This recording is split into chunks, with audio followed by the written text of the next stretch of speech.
Copyright warning. All images not owned by me used throughout this video are for the sake of commentary and educational purposes and therefore are fair use. Trigger warning.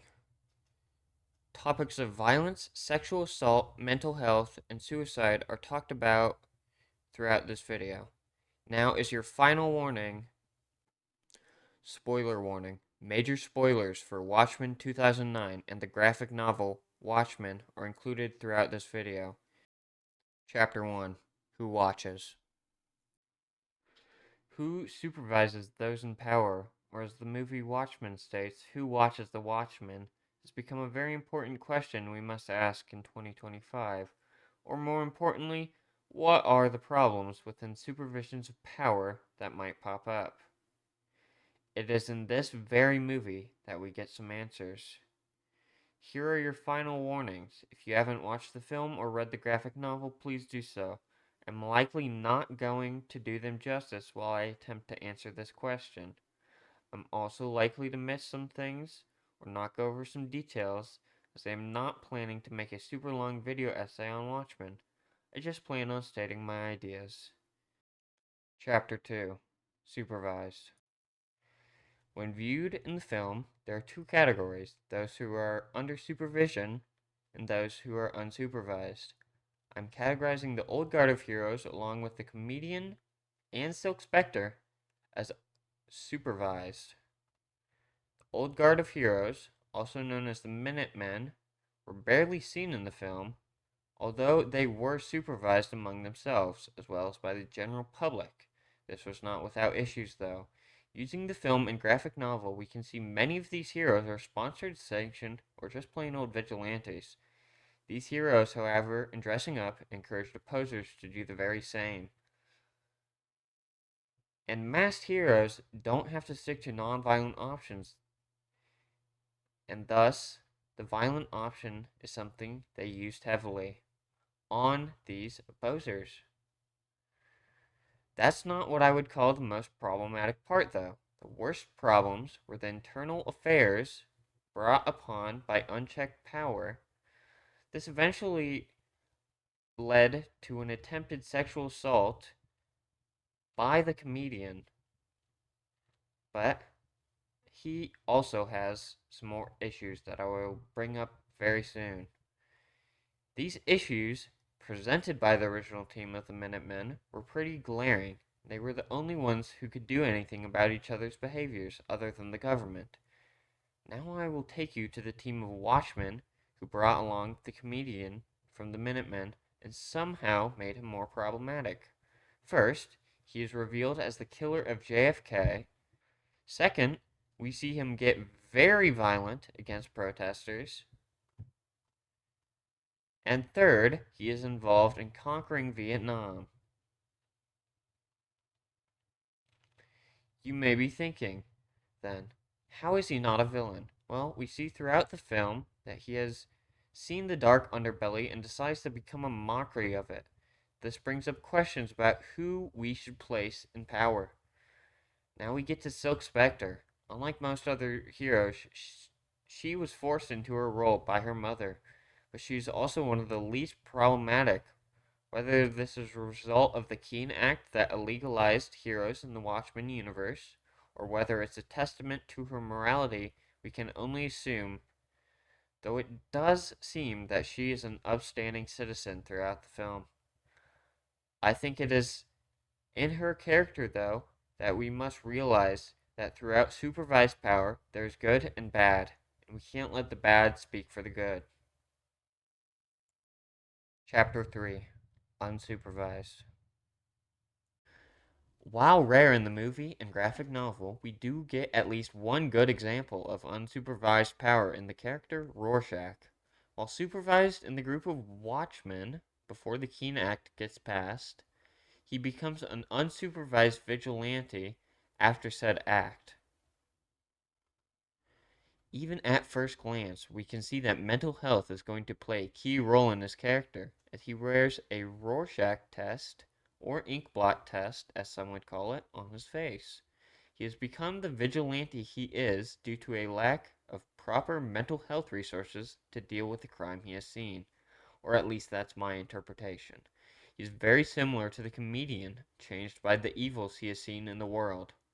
In the graphic novel, we've learned he started due to the murder of Kitty Gervais, and later he loses all faith in humanity after failing to save a kidnapped young child. He then becomes a person of black and white. Rorschach heavily punishes those he deems as evil, and it is in that where he runs into many of his problems. In the graphic novel, we will learn just how dangerous he can be when we hear of Captain Carnage, a villain who follows heroes only to get beat up after not getting a proper reaction out of the other Watchmen he tried out on Rorschach. Rorschach dropped him down an elevator for this. Now, while Rorschach may seem pretty evil, we see a lot of the people he dealt with actually wound up in prison, as when he eventually gets imprisoned, almost the entire prison has it out for him. This shows that he is not truly too far gone.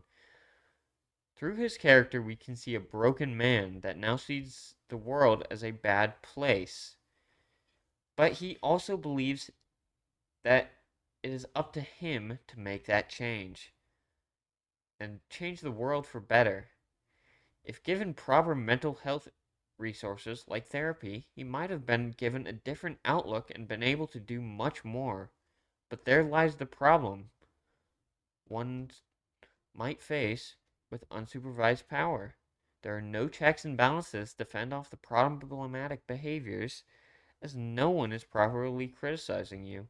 Although it is in this character that we do get one of maybe the biggest heroes in the story, as he was able to snitch on the plans of Ozymandias.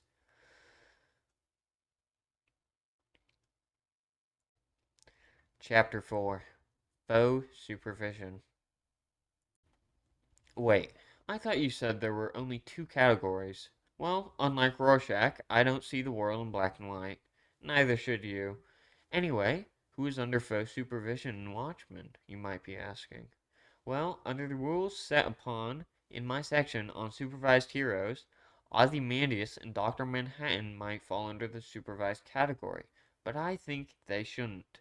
Think about it for a second if you would. Could you really be able to supervise a nuke with free will? Or the smartest man in the world? I don't think you would be able to properly do that.